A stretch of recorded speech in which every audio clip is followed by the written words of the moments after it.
কলকাতার দিদির অবস্থাটা দেখছেন সবাই? কেমন নাজেহাল হচ্ছেন? কত অভিযোগই না মমতা দিদির দিকে ধেয়ে আসছে। অন্যদের কথা আর কি বলবো? তার দীর্ঘদিনের সহযোদ্ধারাই এক নিমিষে যেভাবে গলা চেপে ধরেছেন, তাতে রাজনীতির সেই কঠিন সত্যটা মনে পড়ে যায়। ক্ষমতা মানেই সব নয়, শেষ পর্যন্ত হিসেব মিলিয়ে দেয় জনগণ। ১৫ বছর ক্ষমতায় ছিলেন মমতা, অথচ ৭ দিনও পার হয়নি। এখন তাকে একনায়কতন্ত্রের বড় উদাহরণ হিসেবে তুলে ধরা হচ্ছে। দলের নেতা নায়ক দেব বলেছেন, তাকে বাধ্য করা হয়েছিল তৃণমূলে থাকতে। গায়ক কবির সুমনও এই কথা বলে ফেললেন, তাকে জোর করে বিধানসভায় নিয়ে যাওয়া হয়েছিল। কৌতুক অভিনেতা কাঞ্চন এই হারের পর দলের অভ্যন্তরীণ বিরোধীদের দোষ দিচ্ছেন। পশ্চিমবঙ্গ কেন্দ্রিক বহু রাজনৈতিক বিশ্লেষক যেভাবে মমতার দোষ খুঁজে বের করছেন, তাতে অবাকই হতে হয়। এতকাল দিদি ছিলেন সর্বসেবা, এখন তিনি নন্দিত থেকে নিন্দিত। এখানে আমার সবচেয়ে বড় প্রশ্ন, মমতার এই পতন থেকে বিএনপি কি শিক্ষা নিতে পারে? আসুন বসি, আড্ডায় যুক্ত হয়ে যান। আপনাদের মতামতও জানান আমাদের। পলিটিক্স অ্যান্ড বিয়ন্ড নিয়ে আছি তরিকুল ইসলাম সৌরভ। মমতার পতনের পেছনে কয়েকটি বিষয়ে উল্লেখ করছেন বিশ্লেষকরা। স্বজনপ্রীতি, স্বেচ্ছাচারিতা, ভাইপোকে প্রতিষ্ঠিত করবার চেষ্টা, দলের গুরুত্বপূর্ণ নেতাদের বহিষ্কার এবং সবচেয়ে গুরুত্বপূর্ণ যেটি মনে হয়েছে সেটি হলো দলটিকে স্থানীয় নেতাদের রাতারাতি পরিবর্তন। মানে যাদের আগে থাকার মতো জায়গা ছিল না, তারাই এখন ৫ তলা বাড়ির মালিক, গাড়ি হাঁকেন, রীতিমতো রাজকীয় জীবনযাপন করেন।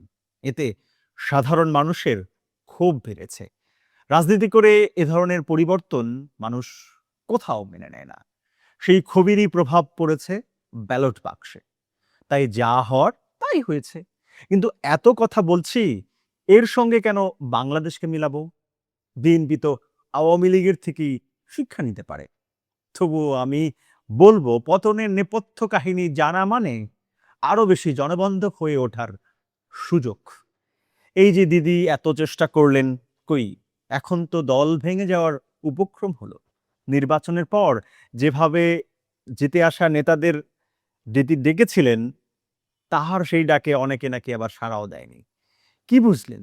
বুঝটা হলো, ক্ষমতায় থাকাকালীন জনপ্রিয়তা আর ক্ষমতাহীন জনপ্রিয়তা এক নয়। তারেক রহমান জনপ্রিয় হয়েই ক্ষমতায় এসেছেন।